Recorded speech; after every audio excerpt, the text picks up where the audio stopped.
Badan Pengelolaan Keuangan Pendapatan Wan Aset Daerah Banjarmasin mensosialisasikan pajak daerah Wan Pajak Bumi Bangunan dengan sabarataan camat, lurah, dewan kelurahan, Wan RT se-Banjarmasin di Kalamus Hotel Ratan Inn Banjarmasin. BPKPAD Banjarmasin kembali melakukan perbaikan atau pemutakhiran data pajak daerah Wan PBB di tingkat kecamatan pada tahun 2023 ini.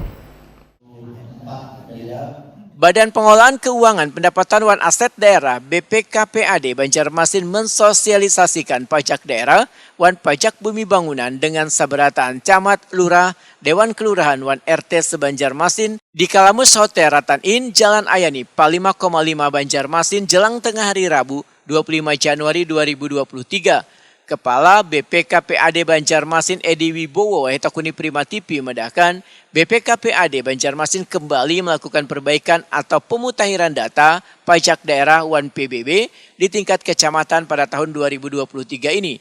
Dari data yang dihimpun BPKPAD, perbaikan pajak daerah Wan PBB sebelumnya dilakukan pada lahan nang kadada berdiri bangunan. Namun di tahun ini dilakukan pada bangunan yang telah berdiri. Menurut Edi Wibowo, di tahun 2023 ini akan diterbitkan surat pemberitahuan kepada wajib pajak sekitar 88.000 dengan total nilai 39 miliar rupiah yang akan menjadi potensi bagi BPKPAD dalam peningkatan pendapatan asli daerah.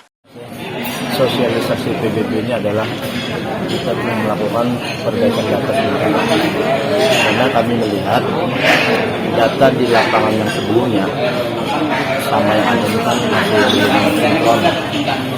Sejak tahun 2016 data itu masih belum ada perbaikan. Nah, di tahun 2023 ini kita sudah melakukan perbaikan data untuk beberapa kecamatan. Jadi hasil perbaikan data tersebut akan kita terbitkan SPT untuk PBB. Sehingga data yang SPT yang kita terbitkan ini lebih baik dari tahun sebelumnya. Nah, kemudian di tahun 2023 ini pun kita lakukan pemutakhiran menyeluruh. Sehingga optimalisasi dengan PBB ini akan betul bisa tercapai. Data terhimpun berapa banyak sih Pak yang belum diperbaiki ini apa? Yang pertama inilah, dulu kan tanah kosong, sekarang ada bangunan. Kemudian dulu ada penyesuaian di dalam protokol. Seperti misalnya dulu belum ada bangunan, sekarang ada bangunan. Kemudian dulu izinnya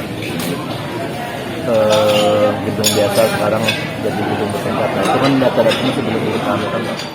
Sementara itu, Eksekutif General Manager KCU Pos Banjarmasin Agus Pinandoyo memedahkan bagi warga Banjarmasin yang ingin membayar PBB wayah ini sangatlah mudah karena bisa melalui outlet-outlet kantor pos di seluruh Banjarmasin.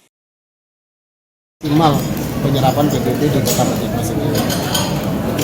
Kalau sejauh ini sudah ada Pak yang Kami selama ini sudah kita rekrut pospek Kanvasim selama ini di wilayah Banjarmasin. Kalau yang install pospeknya sendiri itu sudah 2.500. Tapi untuk pospek Kanvasim ini kan baru, program baru. Dan rencananya pilot project kami minggu depan ada di Kecamatan Banjarmasin Barat. Tadi kami sudah bertemu dengan Pak Camat, Pak Musafir, bahwa kita akan memulai dari sana untuk pospek Kanvasim untuk para ibu-ibu rumah tangga yang memiliki kios, kemudian juga RT/RW.